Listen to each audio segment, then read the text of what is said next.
नमस्कार। आज हम ठाकुरगंज प्रखंड के बंदर झूला पंचायत के मुखिया माननीय इकरामुल हक साहब के साथ बैठे हैं और आज इनकी ज़िंदगी से जुड़े, इनके राजनीति से जुड़े, इनकी सामाजिकता से जुड़े और इनके संघर्ष से जुड़े मुद्दों पर बात करेंगे। सबसे पहले तो ये बताना लाजमी है कि आज किसी परिचय के मोहताज नहीं है बंदर झूला मुखिया। इनसे सबसे पहली मुलाकात राजनीतिक रूप से इकरामुल हक साहब। जी सर। आप सबसे पहले हम लोगों को यह जानकारी दीजिए कि आपका बचपना गरीबी में बीता, शिक्षा दीक्षा जी प्राथमिक स्तर तक ही हुई, लेकिन आप राजनीति में कैसे कदम रखे? सबसे पहले तो हम आप लोगों का धन्यवाद करेंगे और नमस्कार करेंगे मीडिया प्रभारी को कि आज हमारे यहाँ इंटरव्यू के लिए कुछ आए हैं, इसके लिए बहुत बहुत शुक्रिया। थोड़ा सा मौका मिला आज आप लोगों से दो चार बात करने का, हमको तहे दिल से हम शुक्रिया अदा करते हैं आप लोगों का।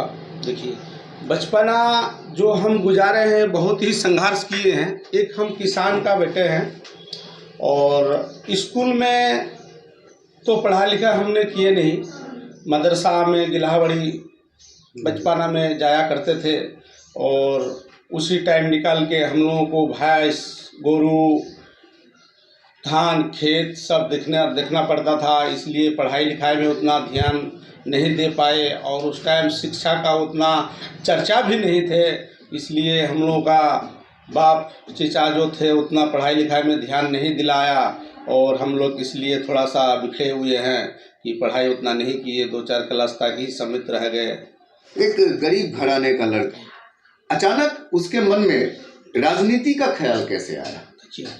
राजनीति तो बोलिएगा तो बचपना से ही हमारा रहा कि जब जिस टाइम हम 10 लड़का गांव का समाज का जहां रहता था, उस टाइम भी हम कहीं भी बैठते थे तो गांव के आदमी भी हमको मान सम्मान देता था और उस टाइम से भी हमको रुचि और दिलचस्पी था। लेकिन हालात के साथ राजनीति से पहले कुछ हम बिजनेस में आए और जब बिजनेस में आए तो बिजनेस मेरा भी आदमी से जब लगाव होता है तो माननीय बात है कि आपका बिजनेस भी बढ़िया चलेंगे। तो जब थोड़ा सा बिजनेस बढ़िया चलने लगा तो कुछ आदमी को खराब लगा या किसी का दिल में कुछ हुआ, तो राजनीति के तहत जब हम एक बार जेल चल गए, आपका पौआखाली थाना से कुछ कारणवश कोई राजनीति का तहत हमको जेल भेज दिया, तो उस जेल से ही हम कसम खा लिए कि बिजनेस अब हम करेंगे नहीं, अब राजनीति ही हम भी करेंगे अब बढ़िया से।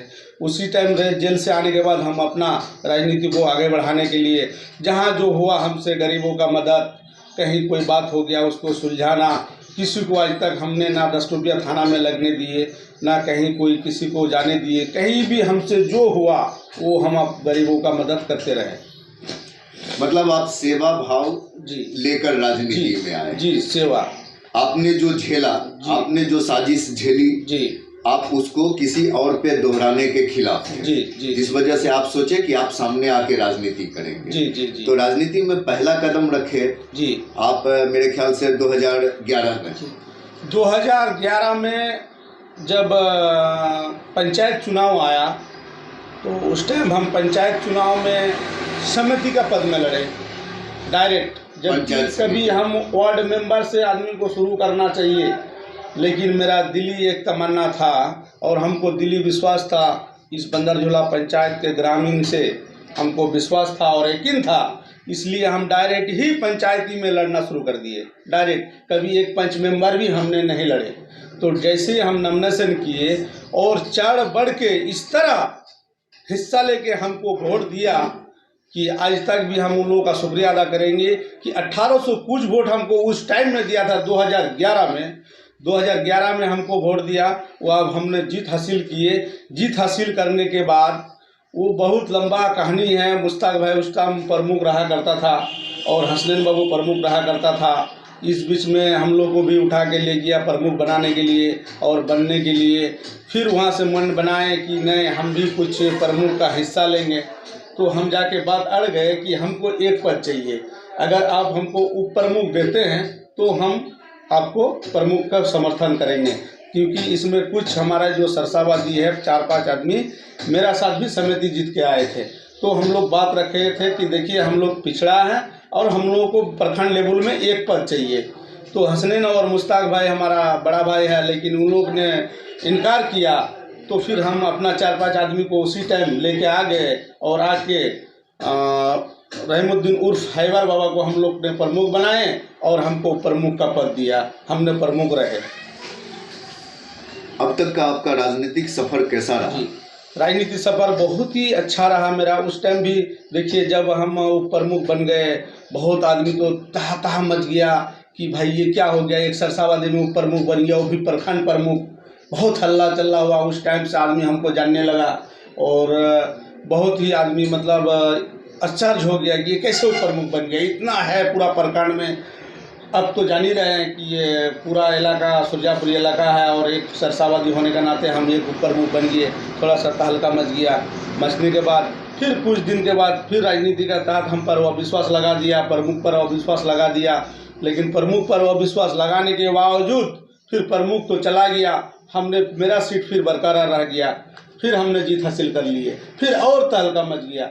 उसके बाद फिर दोनों में वो लोग का कैसा कैसी हो गया, प्रमुख दोनों प्रमुख में कैसा कसी जब हो गया तो फिर हम अपना 1 से 1.5 महीना 6 महीना रमसम फिर हम अपना प्रमुख का भी कार्यभार को संभाले प्रखंड में।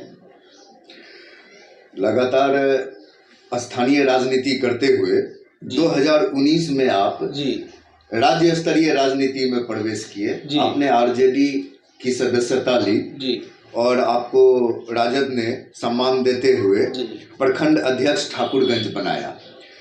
देखिए 2019 में आप ठाकुरगंज के ये बनते हैं, राजद के अध्यक्ष बनते हैं, प्रखंड अध्यक्ष।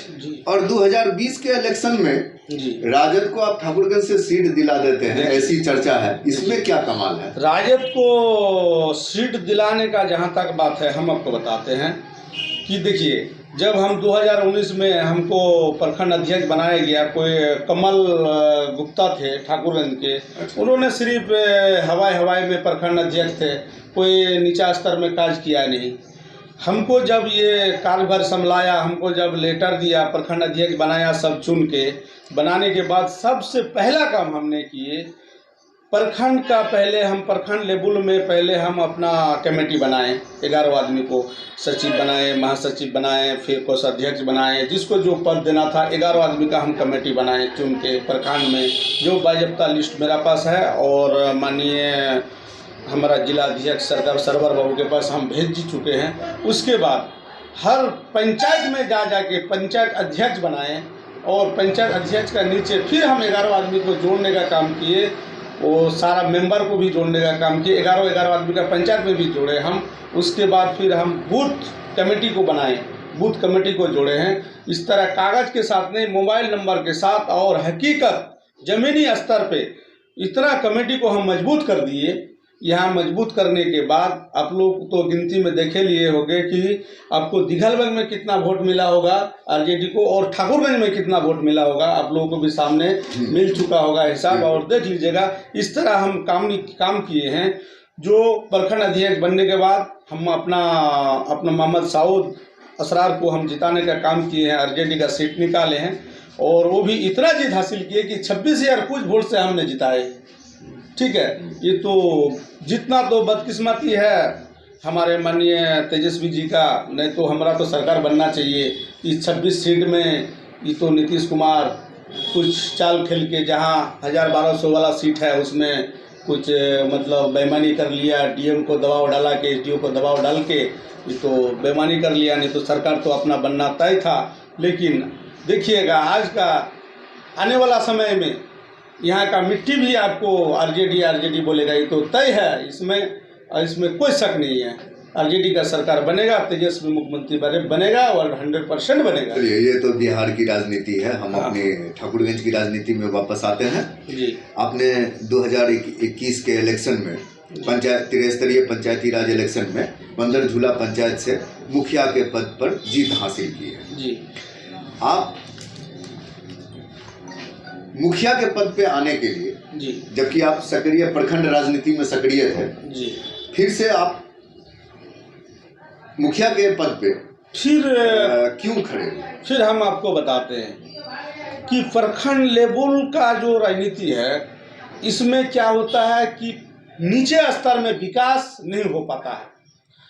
हमसे पहले और मुखिया हो रहा होगा, देखिए एक 2001 से कलीम साहब रहे हैं, उसके बाद हमारे मोहम्मद साबिर आलम साहब, साबिरा खानम हमारे प्रतिनिधि साबिर आलम भाई 2 मरतबा रहा है, और इसके बाद हमारा ज्योतिष प्रसाद कर्मकर जो रहा है, हम कुछ वोट से हार गए थे। बदकिस्मती था कि कहीं हम मिस किए कि कुछ वोट से हम हार गए, 2016 में से हम हार गए, बदकिस्मती था, या कहीं हमसे कमी रहा होगा, तो कुछ वोट से हम हार गए।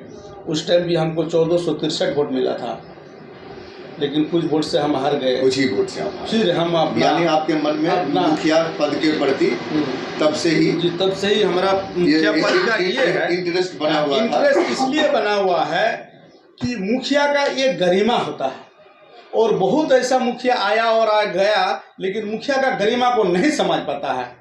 मुखिया बन तो जाता है, लेकिन मुखिया का रोल नहीं निभाता है। आज देखिए 70 साल से पड़ा हुआ है, आप लोगों का सामने चलिए दिखा देते हैं। हम एक रोड हमने काम शुरू करवाए हैं, मनरेगा जाता है। अब जीवन में कोई एक टोली मिट्टी नहीं गिराया, कल भर तो दूर की बात है। आज जीतने के बाद जिस तरह हमको 3766 वोट दिया हमारा पंचायत का आदमी, तो लाख लाख शुक्रिया अदा करते हैं उन लोग को, पुनः फिर शुक्रिया अदा करते हैं कि कभी ज़िंदगी भर नहीं भूल पाएंगे। देखिए जिस तरह हमको वोट दिया है, और 2481 वोट से हम सिर्फ जीत हासिल किए हैं, हमको इतना वोट दिया है पब्लिक ने। तो आज जिस तरह मुखिया का काम है, उस तरह मुखिया का काम होना चाहिए। इसलिए हम आज काम आप लोगों का सरजमीन और मिट्टी स्तर पे हो रहा है। आप लोग जाके हम यही आपसे जानना चाहते हैं जी कि बीते वर्षों में पंचायत में आखिर ऐसा क्या नहीं हुआ जो आप मुखिया बन के करना चाहते थे? देखिए पंचायत में ऐसा हुआ कि ये नहीं हुआ, पंचायत में जो होना चाहिए था। भ्रष्टाचार तो बढ़ गया। ये कि एक कॉलोनी का हम सबसे पहले आपको बताते हैं, जो इंदिरा आवास है, इंदिरा आवास में 25 हज़ार टका लिया, ये हमें बर्दाश्त नहीं हुआ। उसके बाद अगर कोई यहाँ है नेपाल में है, तो उसको नाम पे कॉलोनी का पैसा उठा के खा दिया। ठीक है, वो हमारा पास बाज़ाब्ता सूची है अब तक, लेकिन गंगी और बहरी सरकार है, सुनने वाला नहीं है। ये ऊपर से नीचे तक तो मिला हुआ है, सुनेगा कौन भाई? गंगी बहरा सरकार है तो सुनेगा कौन? ये हमारा पास सूची है कि अब तक नेपाल में आदमी है घर बना के, लेकिन पैसा उठ गया उसका नाम में। एक नंबर वो हो गया। दूसरा नंबर ये देखिए सोनामुनी जो ये आदिवासी टोला है, उसमें मिट्टी और कलवट का इतना आवश्यकता है कि बरसात अगर आ गया तो उन लोगों को निकालने के लिए 2000 पब्लिक को कहीं से रास्ता नहीं है। अपना नज़र से जाकर देख लीजिए। वो सब किन को करना चाहिए? जो मुखिया बनेगा इस पंचायत का, उसको करना चाहिए। अब जो प्रतिनिधि बनते हैं, किसके लिए बनते हैं? गरीबों को भलाई के लिए, गरीबों का जो उसका महसिया बनते हैं। किस लिए? आप कि उसका दुख में, हर दर्द में आप शामिल होइए। कहाँ इसको क्या दरकार है, उस चीज़ को देखिए। और आज हम बनने के बाद हमने करके दिखाए, और काम मेरा चालू है, आप लोग देख सकते हैं। पंचायत की योजनाओं में लूट मची रही जी, आप विगत वर्षों में देखते रहे जी, आपको कचोटता रहा जी। आज आप उस चीज को मुखिया बनने के बाद जी कैसे रोकेंगे? देखिए एकदम हमने सारा मेंबर को बुला के मीटिंग किए कि कॉलोनी में पैसा नहीं लेना है, वृद्धा पेंशन में पैसा नहीं लेना है। आपको सरकार जो योजना और विकास देता है उसमें बढ़िया से काम करके भी देखिए। आज मीडिया के सामने हम आपको बता रहे हैं, कमाता कौन नहीं? मुख्यमंत्री भी कमाता है, बिल्कुल मुख्यमंत्री भी कमाता है, डीएम भी कमाता है, सीएम भी कमाता है। कमाता कौन नहीं है? तो हम बढ़िया काम करके भी हम 5 रुपया कमाएंगे, लेकिन पब्लिक को बढ़िया काम करके दिखा के कमाएंगे। चोरी नहीं करेंगे, जो होना है सरजमीन में वो करेंगे, उसी में हमको 2 रुपया बचेगा, उसी में मेरा डीजल पेट्रोल का खर्चा निकल जाएगा। तो इसका मतलब है कि पंचायत में हो रहे तमाम योजना की निगरानी आप अपने स्तर से करेंगे? जी, अपना स्तर से कर रहे हैं हम पंचायत का निगरानी। और संतुष्ट न होने पर क्या करेंगे? एकदम आपको संतुष्ट हम करेंगे, एकदम संतुष्ट होना ही है। हम ठाकुरगंज प्रखंड से बंदर जिला पंचायत को 1 नंबर में लाएंगे, ये मेरा वादा है। मुखिया पद पे चुने जाने के बाद अगले 5 साल का आपका पहला लक्ष्य क्या है? जाने के बाद अभी जो जी हम बता रहे हैं आपको। पहला लक्ष्य सबसे पहला गरीबों का हमने रखे हैं, वृद्धा जिनका नहीं हुआ है उनका हमने वृद्धा करा रहे हैं। और आपको पता भी लगेगा, क्योंकि हवाई में और बयान में भाषण करने से नहीं होता है, सरजमीन में काम करना पड़ेगा। आप गांव में घुसिए और उम्र दराज जितना है सबको पूछिए कि आपका वृद्धा हुआ या नहीं हुआ।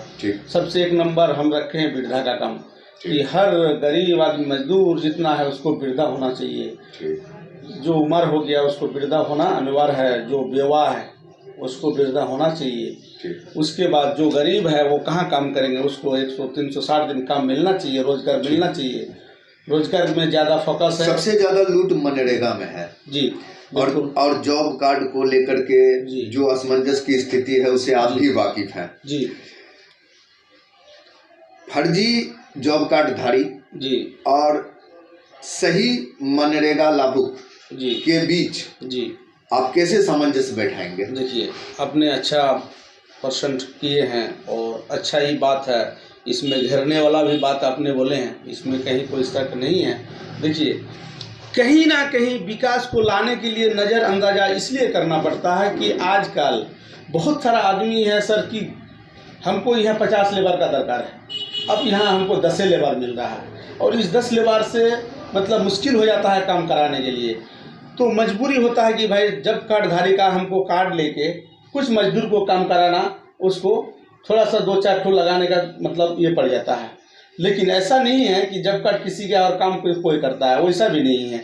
आप जाके साइड में मेरा चेक भी कर सकते हैं। ये आपका जो कार्यकाल अभी शुरू हुआ है जी, पूर्व में बने जॉब कार्ड की जांच करवाएंगे जी। पूर्व का देखिए, पूर्व का तो ऐसा है कि पूर्व में जो काम हुआ है, जो 5 साल बीत गया, उसका जो कार्य करेंगे, अगर आप जांच हम आपको साथ में रख के भी कराएंगे, मीडिया वाला को रख के भी कराएंगे हम आप लोगों को। देखिए, कहीं कहीं ऐसा है कि 3-3.5 लाख रुपया जो आपका सुंदरीकरण कराया गया, आपका हजरा दीदी, 1 किलो मिट्टी हमको दिखा दीजिए आप कहीं कि कोई साइड में 1 किलो मिट्टी रखा हुआ है। हजरा दिघी में 3.5 लाख का निकासी हो गया, लेकिन कहीं एक कोदाली मिट्टी नहीं है कि कोई जगह में 1 किलो मिट्टी दिया हुआ है। इस चर्चा भी हमने किए, लेकिन फिर पुनः बता रहे हैं, गंगा बहरी सरकार है, अपना नीचे से नीचे ऐसे ऊपर तक मैनेज है, कोई सुनने वाला नहीं है। आपको फिर बता रहे हैं, कौन ध्यान देगा इस सब बात में? ये सब बात अगर ज़्यादा करेंगे तो रंगदारी का केस होगा आप पर कि आपने रंगदारी मांग रहा है, तुरंत जाके थाना में एफआईआर हो जाएगा, मेरा रोड में इतना पैसा मांग रहा है। थानेदार, एसपी, डीएम ये नहीं सोचेगा कि हक क्या है, थोड़ा जांच पड़ताल कर ले, तुरंत एफआईआर करो इसका नाम से। तो कौन करेगा बताइए आप? 3.5 लाख का निकासी हुआ है, 1 किलो मिट्टी नहीं है, जाके देख लीजिए। आपका जिया पोखर मदरसा, ये जिया पोखर मदरसा, कौन मदरसा है, क्या नाम भूल रहे हैं? मिन्नतुल कुरान जिया पोखर मदरसा में जाके देख लीजिए, 2-2.5 लाख रुपया निकासी किया, 20 ट्रॉली मिट्टी नहीं दिया, जिसमें ट्रैक्टर से मिट्टी देने का प्रावधान नहीं है, जिसमें गरीबों को, मजदूरों को अपने से मिट्टी देने का कार्य देने का ये है, लेकिन नियम है। लेकिन ट्रैक्टर से मिट्टी दिया तो 10 को 10 ट्रॉली में मिट्टी नहीं दिया, तो सब कौन देखने वाला है बताइए? कौन सुनने वाला है? हम लोग ने मुद्दा उठाया, मुद्दा फिर दब गया, बस खत्म हो गया, मैनेज हो जाता है, मैनेज हो जाता है। सभी मिले हुए, सब मिले हुए हैं सब। और आगे बोलिए, और कुछ पंचायत वासियों के नाम कोई अच्छा संदेश आपका? पंचायत वासी के लिए बहुत बहुत शुक्रिया, हाथ जोड़ के भी हम शुक्रिया अदा करते हैं कि ज़िंदगी भर जब तक हम बचेंगे वो लोगों का नहीं भूल पाएंगे, कभी नहीं भूल पाएंगे, ज़िंदगी में नहीं भूल पाएंगे। हमने इंदिरा आवास भी दिला दे, कॉलोनी भी दिला दे, वृद्धा भी दिला दे, रोड भी बना दे, तो भी हम शुक्रिया अदा नहीं कर सकते हैं। इतना हमको मान और सम्मान जो दिया और जो हमें मिला, और हम नहीं बता सकते हैं। अपने स्थानीय समर्थकों से अभिभूत जी, हमारे माननीय बंदर झूला मुखिया इकरामुल हक साहब ने अपनी भावनाओं को जाहिर किया मतदाताओं के प्रति, और अपनी तमाम बातों को निष्पक्षता और निडरता के साथ हमारे सम्मुख रखा है। इसके लिए इनका धन्यवाद।